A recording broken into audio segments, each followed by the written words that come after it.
right now we're going to talk all about the future of money. And as I mentioned yesterday, when we were interviewing some of the team from Inner Tribe, we said that that was definitely one of the main topics on their agenda. Things like financial services innovation. Are we really close to alternative currencies? What's the latest update on peer-to-peer payments? And a host of other things that I think are going to be really interesting for the next few years ahead. And joining us to discuss all of these issues are Vipul Shah. He is the MD at JP Morgan Treasury Services Strategy and Business Development. Also with us, Paul Wilmore, Managing Director of Consumer Markets for Barclaycard US. Guibert Engelbien, I hope I pronounced that correctly, Globant's Chief Technology Officer and co-founder, and Mark Pesky from Moore's Lights. He is the founder and CEO. He's also the Managing Director of Futures, and he is also going to talk about hyper-economics as well. So, gentlemen, welcome to all of you. Thank you. How have you been enjoying Sibos so far? It's been very fun. Fantastic. Good. Big. Great. You found out lots of interesting things? Yeah. Oh, yes. Yep. Okay, so let's start with you, Vipul, first of all. There was that session on the future of money yesterday. What were the highlights from that session for you? Well, I think, you know, for one, Kavita, there's a level of innovation in payments today, global payments, that hasn't existed for a long, long time. Mm-hmm. We had some participants looking to do payments on the rails of Twitter. We had others looking to create payment systems based on the power of crowds. And you know, what really rang through was four main things sort of shaping payments, including social, the power of networks, including mobile, which is factoring in very prominently, analytics and the power of big data and how we make payments more intelligent was another very important theme. And then finally, cloud and the delivery of services in a much more effective and efficient manner also sort of factored into the discussion. What do you guys all make of what you've been hearing about this future of money? I mean, are we really that close to it? Well, you know, I think in a lot of ways, there's still the traditional rails, and the majority of transactions are going to happen on those rails, but it's really amazing to see what's happening at the fringe and people pushing the boundaries.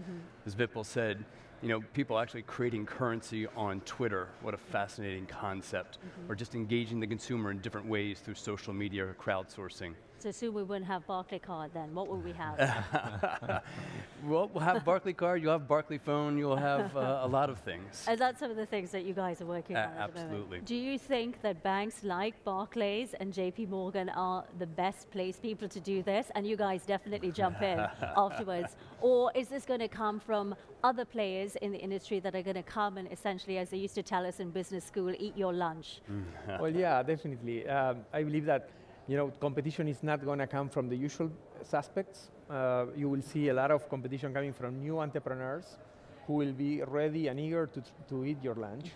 So it will be needed for these organizations to understand that now it is time to use technology to create some social gravity towards your brand and to connect in a much better way with your consumers.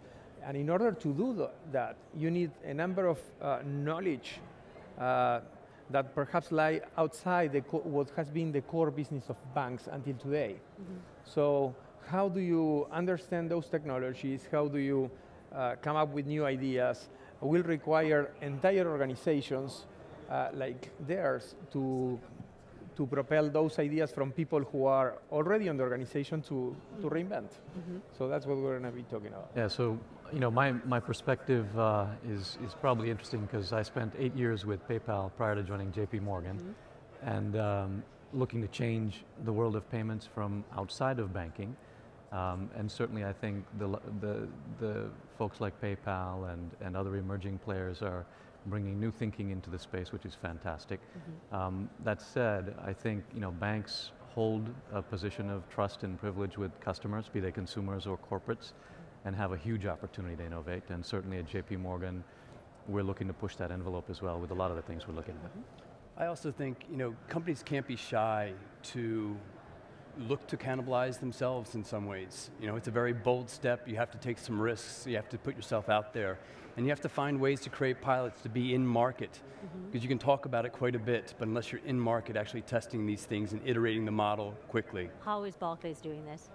So we're doing it in a variety of different ways. I think we're trying to put a lot of pilot things in market, knowing that we're not going to get it right from the beginning, not waiting 2 or 3 years to get it perfect. What are some of those pilots? Can you tell us? So one of the things that we're doing in the US is we're creating online financial communities that in essence invite our cardholders to help crowdsource how our financial products work through voting, through them engaging them through social to engage new ideas about how to move this new model forward. Okay, so Mark, you've been sitting there listening to all these gentlemen. What's your take? Because you're going to be talking about hyper economies. First of all, tell us what that's all about and what you've heard so far and how that sort of fits into your bit. There's a lovely quote from Mark Andreessen, who's the fellow who brought us Netscape, so the first sort of commercial browser. He said a few years ago that software was eating the world. That's not only true, but connectivity is eating the world. So we have about 3.5 billion people, about half the planet are now carrying around a mobile phone. And what happened is that every one of those people are now inside of a market all of the time. So a lot of the frictions to market formation have simply vanished. And that means that businesses that have historically built themselves around the frictions that make it difficult to enter a market are now entering an area where it's as if we're all on a skating rink without any skates on, and we're just slipping around on this frictionless surface. And so we have to now start to think about what kinds of business models work. And so the idea of a hyper economy is that you take a monolithic organization and you say, okay, what are all of the individual services that are being offered? Can we then offer those as disaggregated offerings and see how our customers can then crowdsource how to put them together in new and interesting ways and create new value chains? And if an organization does this well, they unlock all of this latent potential because there was no way they could think of all of these things. Yeah. And in a lot of ways, I don't think companies are designed to think of some of these things. Looking at the business from a very different perspective, from the consumer's perspective, just sheds brand new light on kind of the entire model. I would just add, I agree, the connectivity, the aspect of social and bringing communities to bear is a critical aspect of our future. At JP Morgan, we have a sort of business clientele of more than 4 million customers worldwide.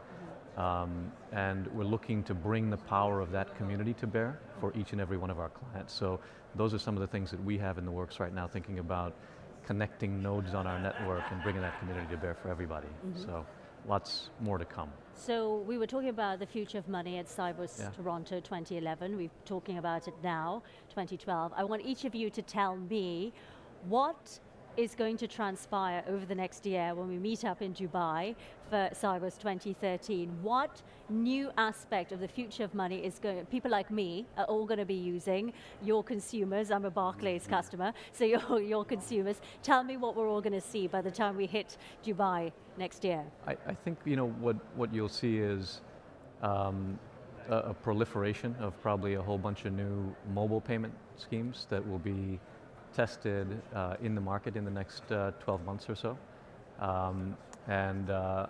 Some of them will sort of demonstrate viability to go on, and some of them will not, but will have challenged the thinking. And I think we'll be talking about those things, whether it's payments on Twitter or whether it's solutions like Level Up and their barcode scanning payment solutions, or Square. And I think that the key challenge for us in the banking world is to think about how we sort of assure an interoperability and a convertibility between this sort of multiplicity and diversity of things that are coming up, so that ultimately customers, consumers and corporates alike, have simplicity, reliability, predictability in payments.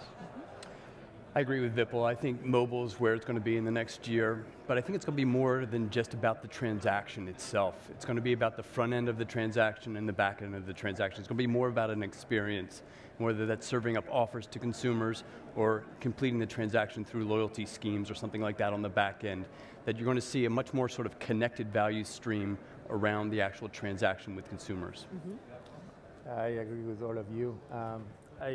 Adding to that, I would say that big data promises us to make more informed decisions, be able to discover what people like us is buying, so we can make better buying decisions. So that will improve, mobility with usability, with big data, all blend together, and social will all make the next generation products that we'll need to have on our hands. I think we're going to see the smartphoneization of money, which is what we've been talking about when we talk about smartphoneization of money. That's going to be a quote tomorrow. Because we're now starting to have the wallet as an embedded app inside of the phone, so that we're starting to think about the app and the phone and our money as being this whole. And that now opens up a platform for being able to create a whole bunch of other things. And what we'll see a year from now is that someone invented something we never expected because we had that intersection between connectivity and the app and money. Okay, well gentlemen, thanks very much for joining us today. Thank you. It's a Thank pleasure. you.